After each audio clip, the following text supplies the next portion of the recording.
ও আল্লাহর নবীর সাহাবা শোনো, তোমার নামাজ যদি এইরকম 40 বছর হয়, তোমার নামাজগুলো সব 40 বছরের বাতিল। মুসলমান এই চিন্তা কোনোদিন মাথায় ঢুকে না গাই।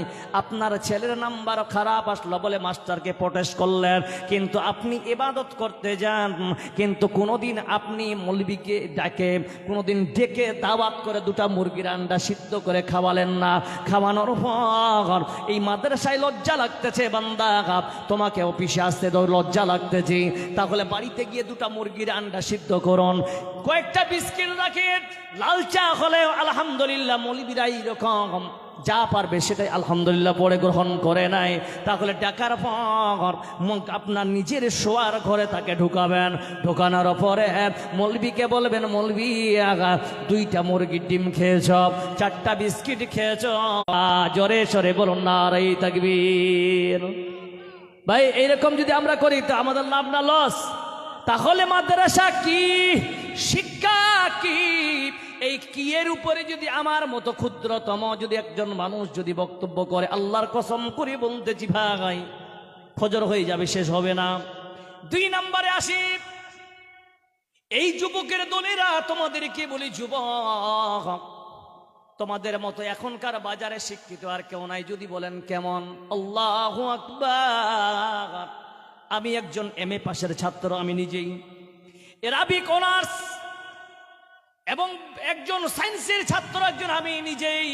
তার পুরো বলতেছি রে বাবা, মোবাইলে অনেক কিছু ঢুকা আছে আমি জানি না, আছে না এরকম? কিন্তু আমাদের এই গ্রামে 1 ক্লাস পড়াও নাই, অ্যাপল মোবাইল নিয়ে বাড়িতে ঘুরতেছি, এমন এমন সফটওয়্যার তারা জানে। আল্লাহু আকবার, আমি অবাক হয়ে যাচ্ছি। আমার মোবাইল কিছু হলে ওদের দ্বারা ঠিক করি, বাস্তব বলছি শেখ।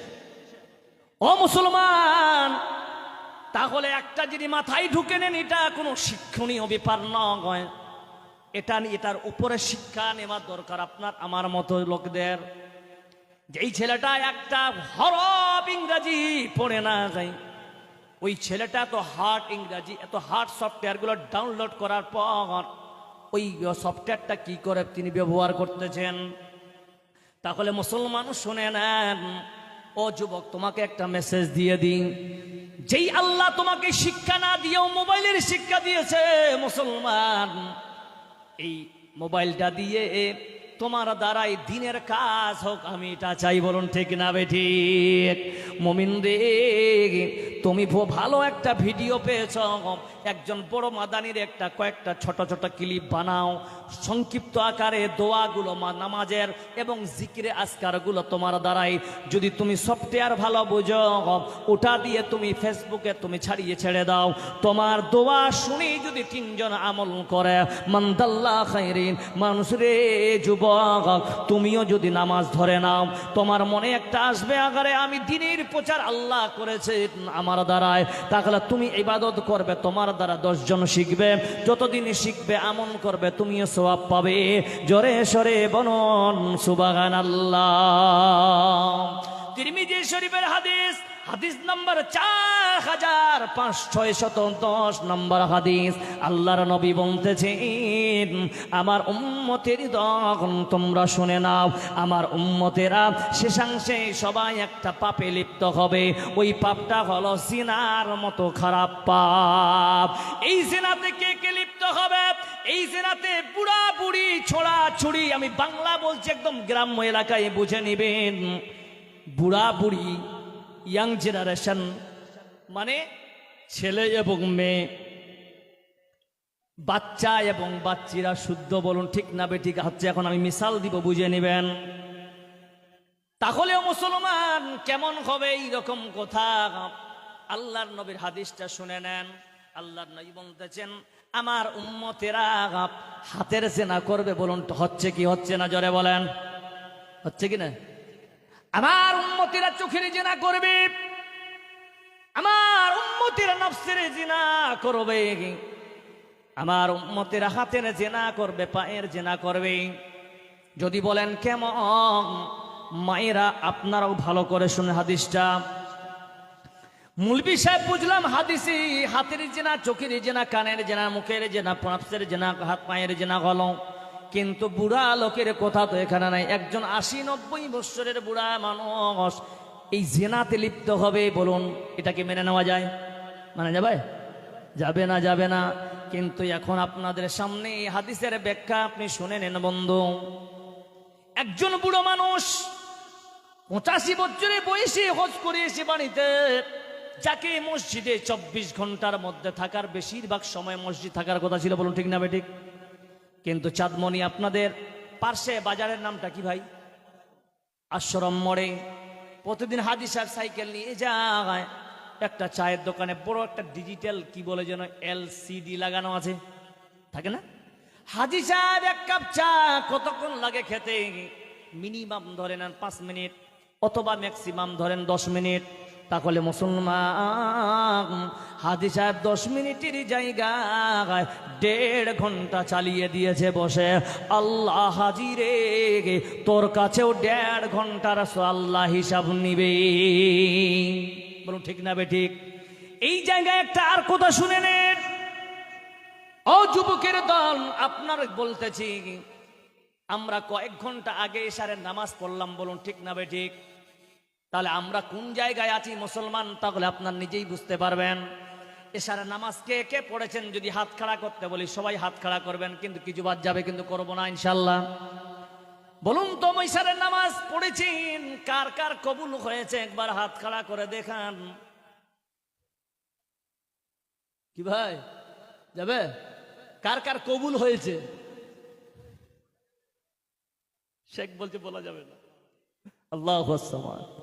আমরা রোজা রাখতেছি, বলা যাবে কবুল হলো, কিন্তু মুহাদ্দিসিন লিখেছেন একজন হাজী সাহেবের হজ কবুল হয়েছে কিনা কেমন করে বুঝবে?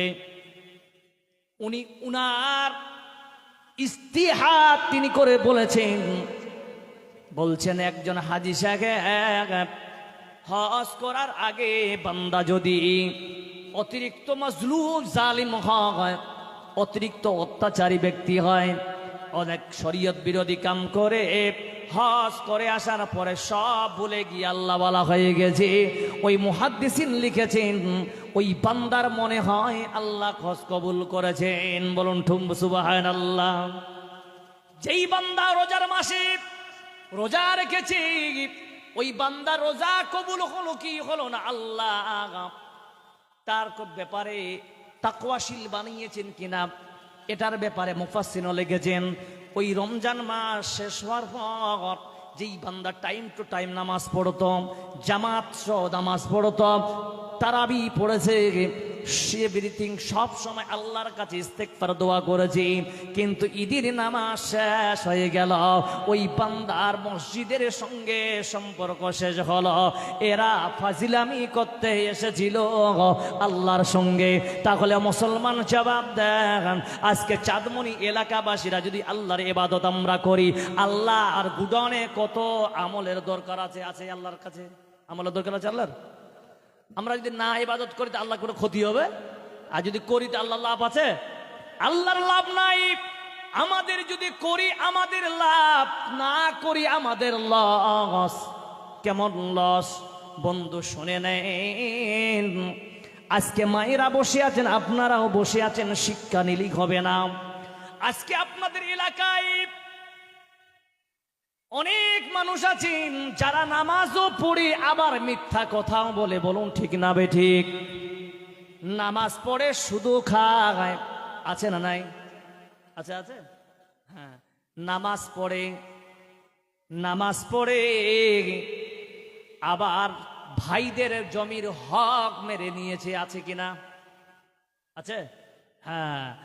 নামাজ পড়ে গরিব মানুষের পেটে লাথি মেরে মেম্বার ভোট ব্যাট জিতে তাদের ঘরের টাকা খাচ্ছে, আছে না নাই? জি, মুখিয়া হয়েছে। ও বেটা মুখিয়া, তোমাকে বলতেছি, কার বাপের টাকা দিয়ে তুমি এত লম্বা বাড়ি করলা?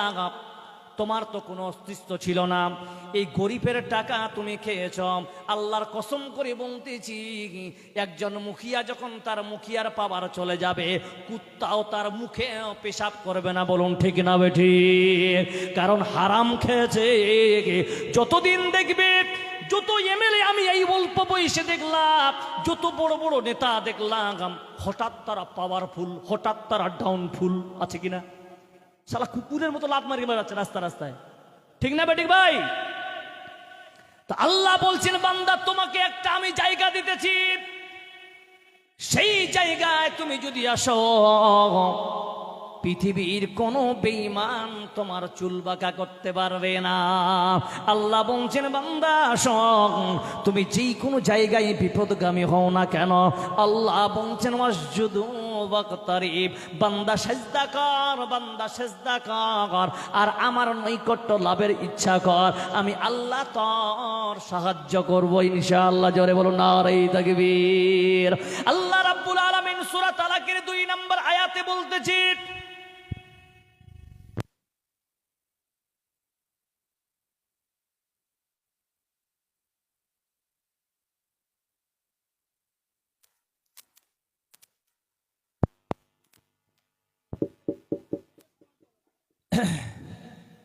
কোনো সমস্যা হয়েছে নাকি আবার, যে আপনারা বিরক্ত হচ্ছেন? ছেড়ে দিই জি?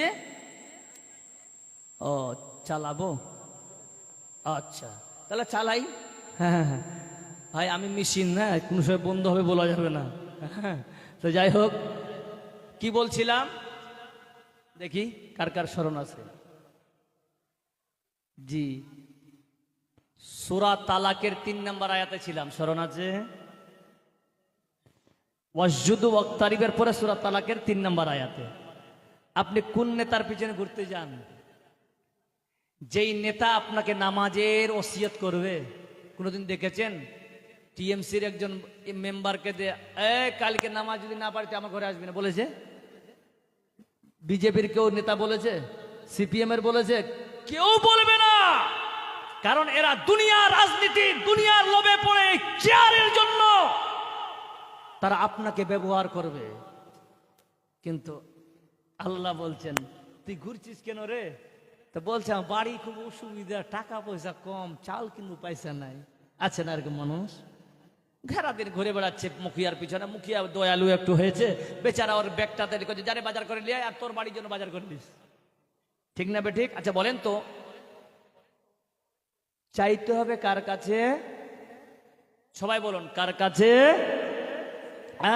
আল্লাহ রাব্বুল আলামিন বলছেন